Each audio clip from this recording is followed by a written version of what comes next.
right, let's open up to Genesis chapter 33 this evening. Genesis chapter 33. And here we come to this chapter. Having just finished the previous one, we see Jacob's fear of Esau. But at the end of that section where Jacob is having that worry, that anxiety there, we have an event that happens where Jacob wrestles with God. We kind of dealt with that already. Why would that be there? Why would God let it happen?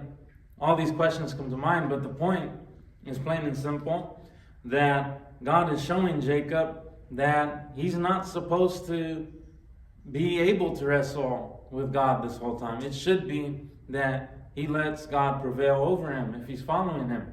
But the fact is, spiritually, in life, that is what Jacob is doing. It's going to lead to some problems that perhaps maybe could have been prevented, especially in his own household. But we know God is going to work all of that out regardless. But when it comes to us, our individual relationship, as I'm sure it is with Jacob, it should be that we want God to prevail over us. We don't want to toil and struggle and be fighting with God, that much. It should very well be that it's no problem for God to prevail over us. It's what we want. But this happens sort of in the middle of this reuniting with Esau that Jacob has so much anxiety over. And so now in chapter 33, we're going to see where this meeting happens and how it plays out. This will be a reminder to Jacob about the God that he has with him and what happens when you trust God and all sorts of things that a full loyalty and trustworthiness of God will lead to. In essence, Jacob will have all his anxiety relieved. But then when we get to the next chapter, chapter 34, we're going to see a very dark, terrible thing that happens within Jacob's household. And immediately in chapter 5 is when we read about there being idols in the house. And finally Jacob says, let me remove them. So all of this shows Jacob's wrestling match with God spiritually in the relationship. And because of how chapter 35 begins, it only shows us that because the trust of God is not being totally followed, it naturally means the wisdom of God is not being taken in life. And so some of this that happens in between, it goes to show us that it's because of the fact that the wisdom of God is not being totally followed. Perhaps if all of it was there, things play out differently. Now we can't say for sure what would have happened if a different course of action was being taken. We don't know that. But what we can say is that most often things in life, with our families especially, they go very much better when we're following God's wisdom as opposed to man's wisdom. The problem with Jacob, so many times using his own wisdom, man's wisdom.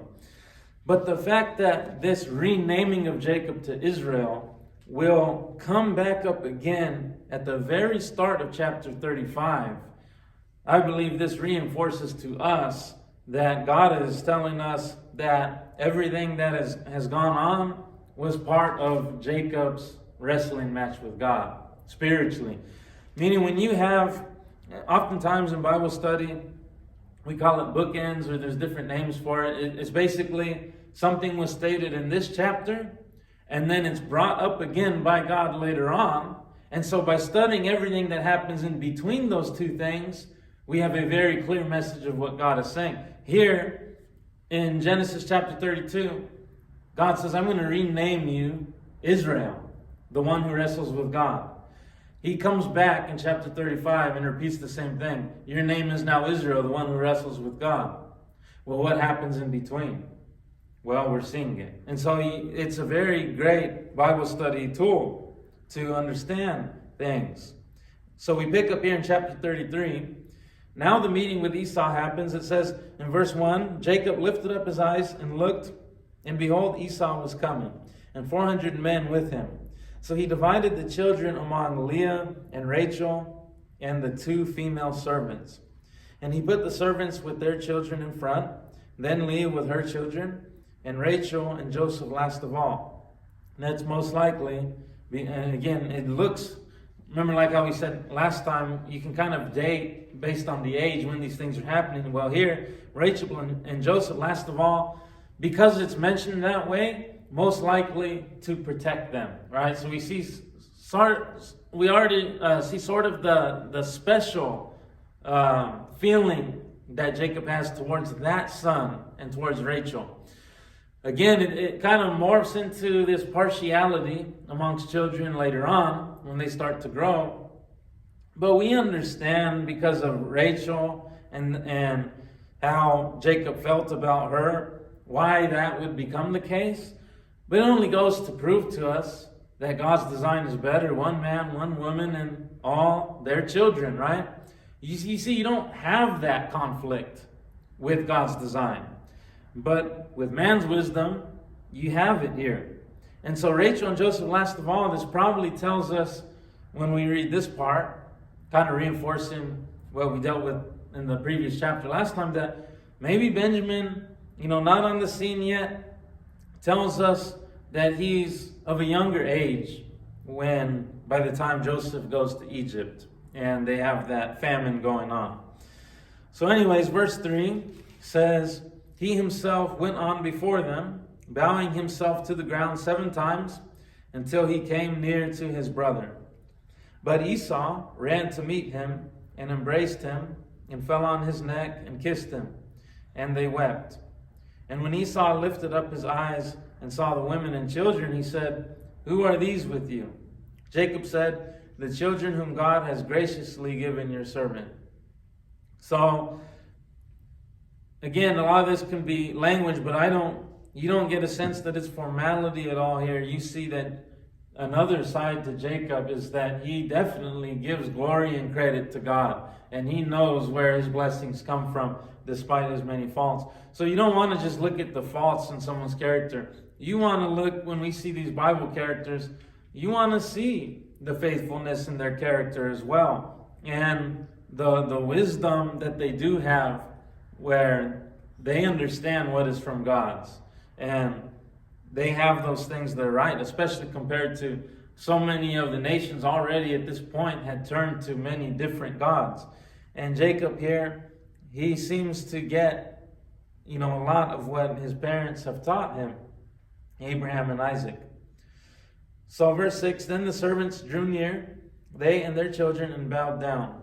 Leah likewise and her children drew near and bowed down. And last, Joseph and Rachel drew near, and they bowed down.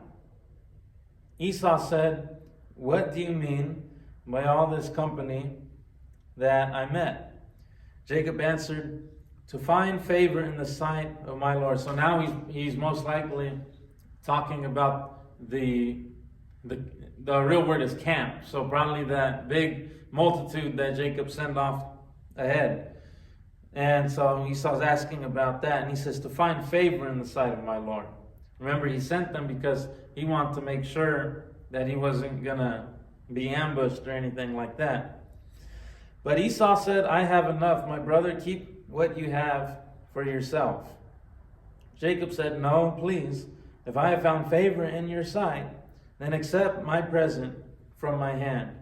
For I have seen your face, which is like seeing the face of God, and you have accepted me.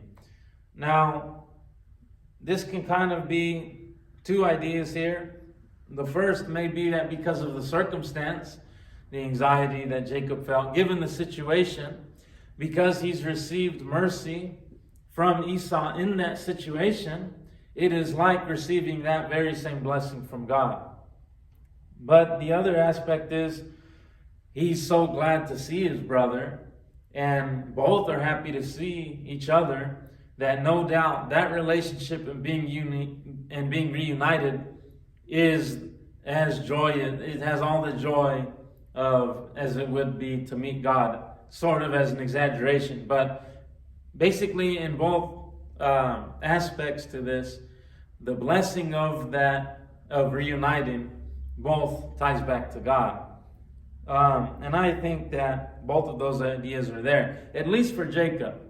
Maybe Esau, more of the emphasis is meeting his brother again and having that relationship restored. But I think Jacob definitely being fearful of the situation, not knowing how Esau was going to greet him, it would have been that feeling of joy found in relief, and as well as having his relationship restored. So he's saying, it's like seeing the face of God, and you have accepted me. Verse 11, please accept my blessing that is brought to you, because God has dealt graciously with me, and because I have enough. Thus he urged him, and he took it. So again, now we see a little more of the character of Jacob. Easy to overlook when we're busy looking at his flaws. But not only is it the faith in God and knowing where his blessings come from, but he insists to give the gift and the present to Esau. He obviously knows the history, what had happened before. He apparently believes that it's all under the bridge now. And he wants to give a genuine present to his brother. And so we do see very good character from Jacob, and especially insisting on it. He wanted him to have it. So then Esau said, let us journey on our way, and I will go ahead of you. But Jacob said to him, my Lord knows that the children are frail, and that the nursing flocks and herds are a care to me.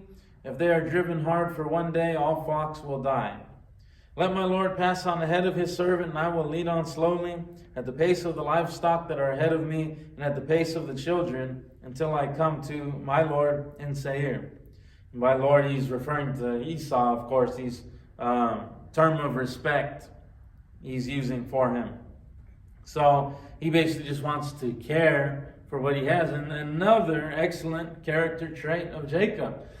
You may say, well, of course, it's his flocks and his family, but you know how many people may not caught up in everything would have even thought about that. And does he know they're really going to die if they keep going on? Or is the thought there, this journey has been difficult on them, it has been hard, and I'm not going to rush them to that kind of exhaustion. We're not even going to go there. I'm going to make sure that they go at a pace that is good for them.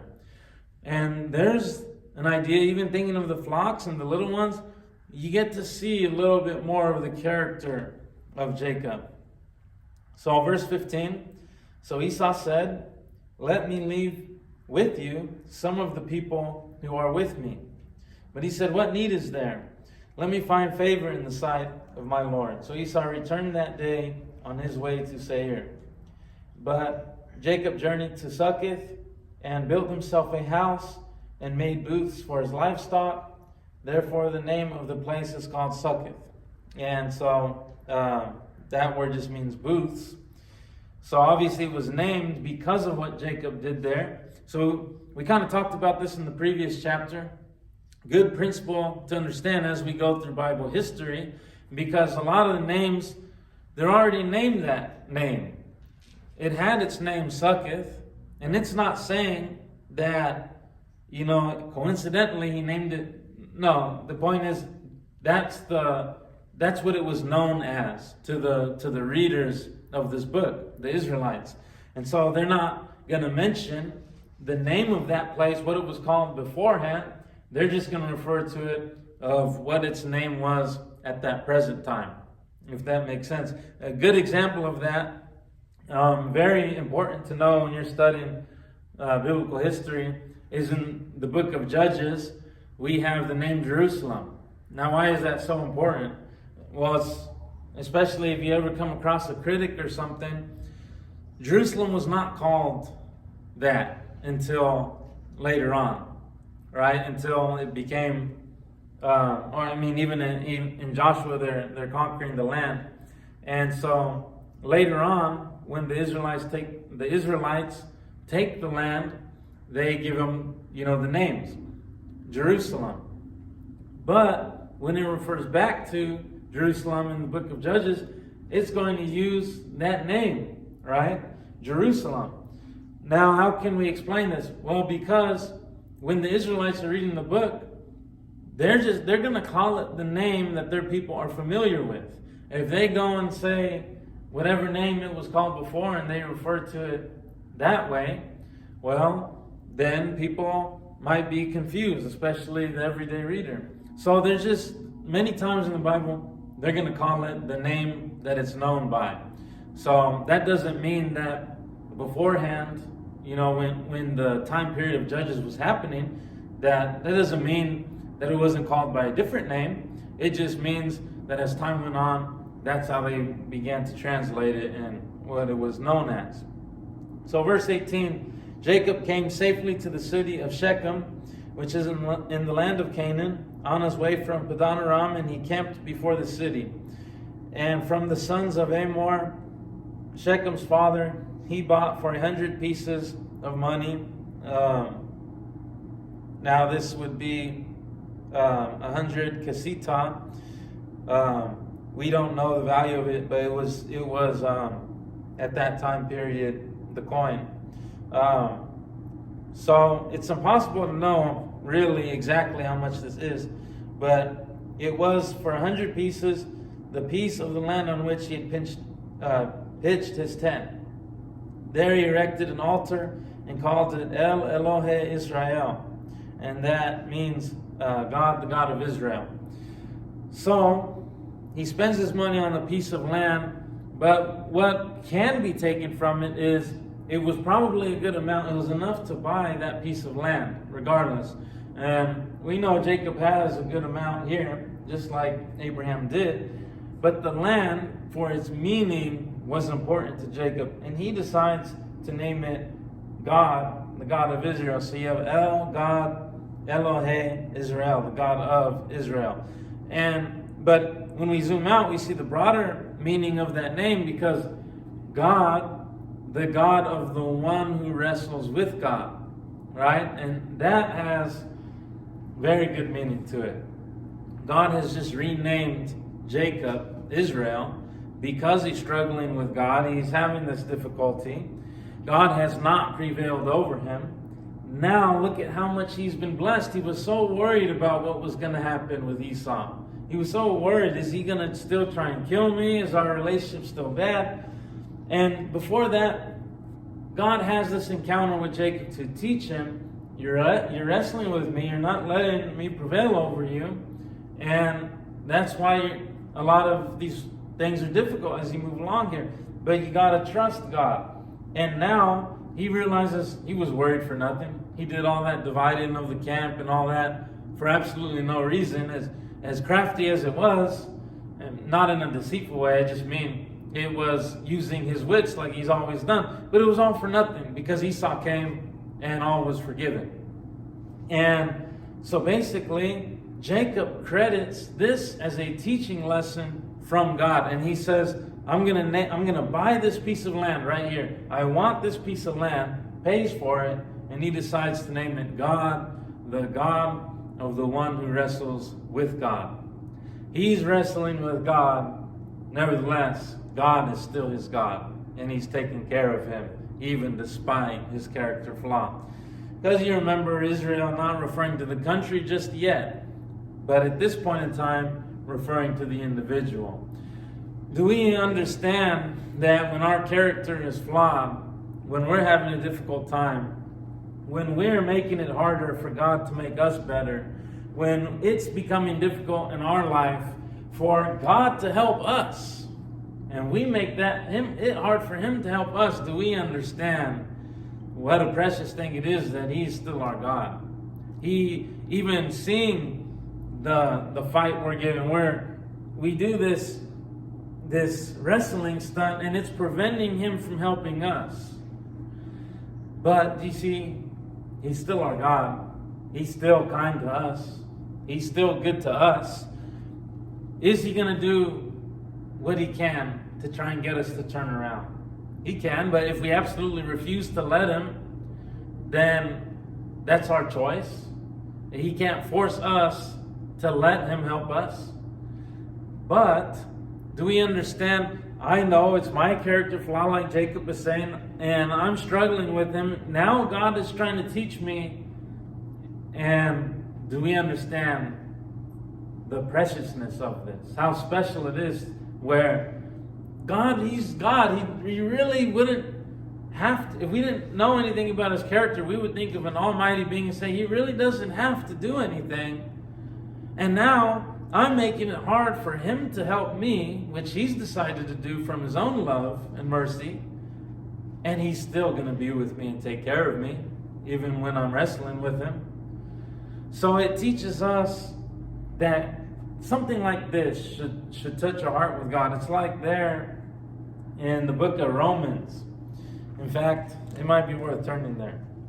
If you go to Romans, I believe it's chapter 1, and he gives a list of things that God is just against. First, he's speaking to the Gentiles in chapter 1. And I guess we could skip some of that and just go to verse 28. And this is important because it's kind of dealing with the same idea there.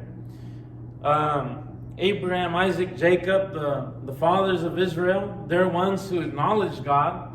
Do they always practice it? Not necessarily. But Gentiles are those who are worshiping pagans. And so here in Romans chapter 1, talking to those who are of the pagan cultures, the rest of the world. And then in chapter 2, he's going to switch gears and speak to the Jewish people for a little. Those who may acknowledge God, but maybe not always with their actions. And so here in chapter 1, verse 28, it says, since they did not see fit to acknowledge God, God gave them up to a debased mind to do what ought not to be done.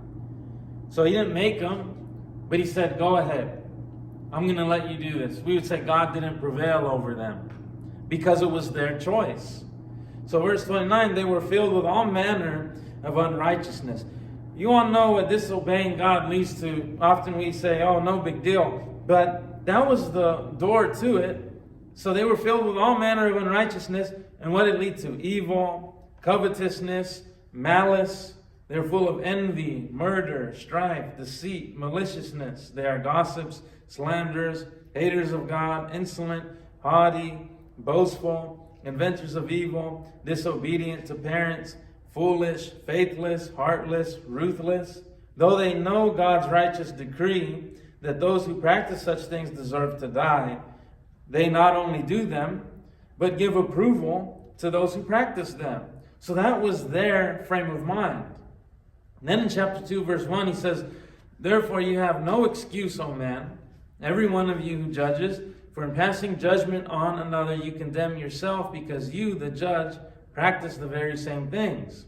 We know that the judgment of God rightly falls on those who practice things. Do you suppose, O man, you who judge those who practice such things and yet do them yourself, that you will escape the judgment of God? Or do you presume on the riches of his kindness and forbearance and patience, not knowing that God's kindness is meant to lead you to repentance? And that part, I think, is really worth underlining. Because on the one, we say, look how God is looking at these people who practice these things and how he views it. And all that is true. But here, now in chapter 2, dealing with someone where most likely the Jews at Rome, who they're like, yeah, those Gentiles are all bad. But they're saying we have the law, but they're the people of God, but they're still not practicing things that are right. And Paul's point is summed up in chapter 3, verse 23. Therefore, he says, all have sinned and fall short of the glory of God. So all do it. That was why Christ was sent.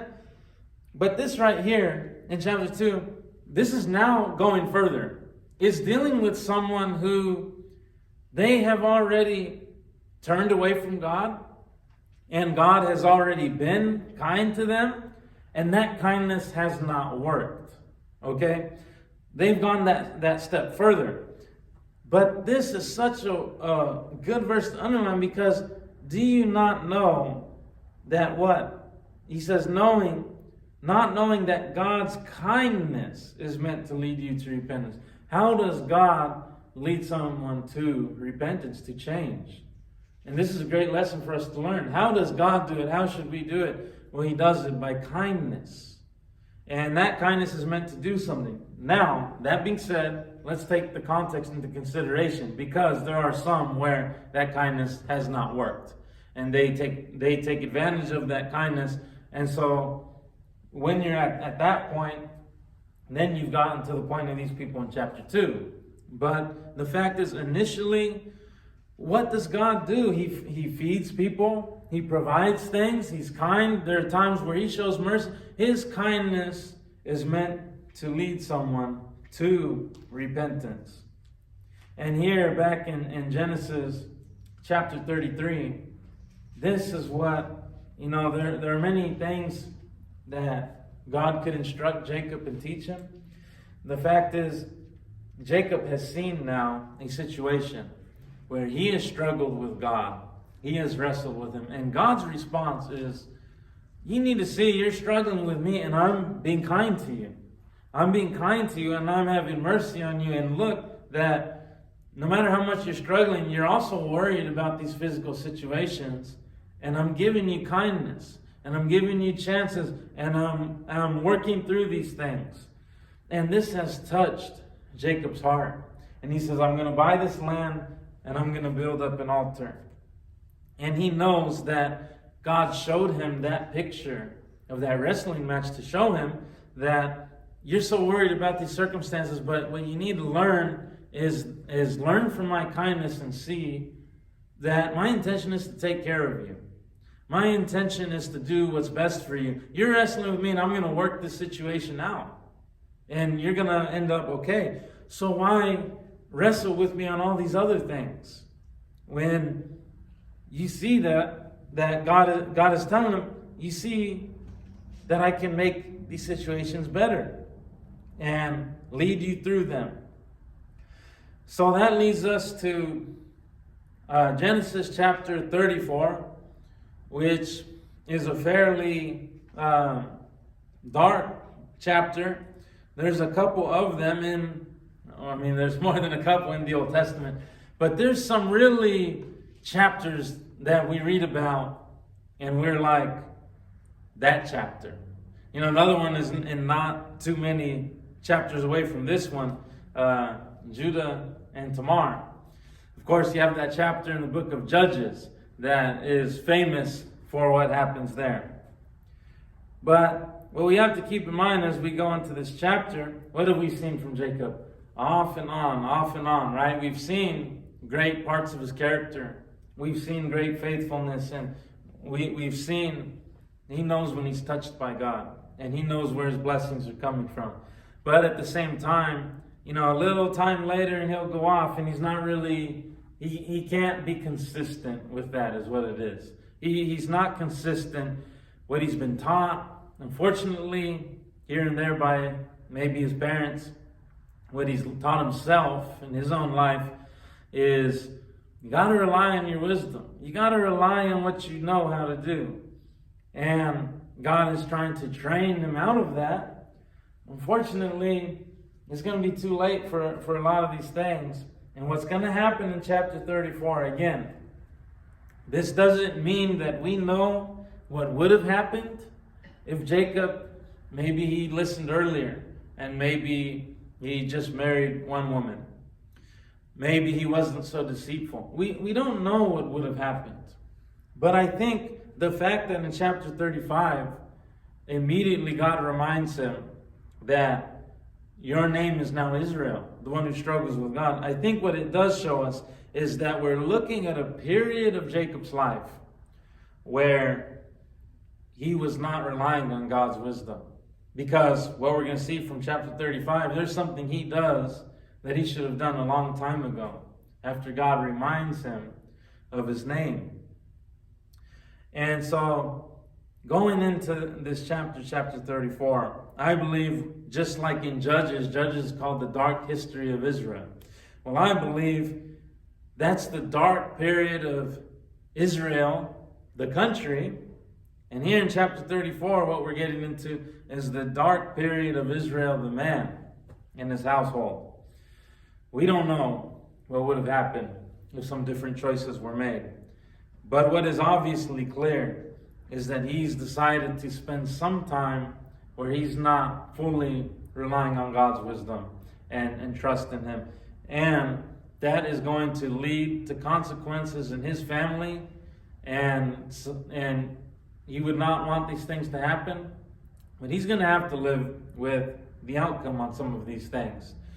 And unfortunately, it will not be until he's an older man that, he's going to say his life was painful and God delivers them all through Joseph. You know you're happy with how it turns out for him. You have to be. But at the same time, we get this feeling when we read it like we would rather not have a life filled with pain, and learning things the hard way. That's not to say a Christian life is painless. We have it, persecution or things in different sorts of ways. But a lot of that stuff is from his own actions. And we'd rather not have to learn that way.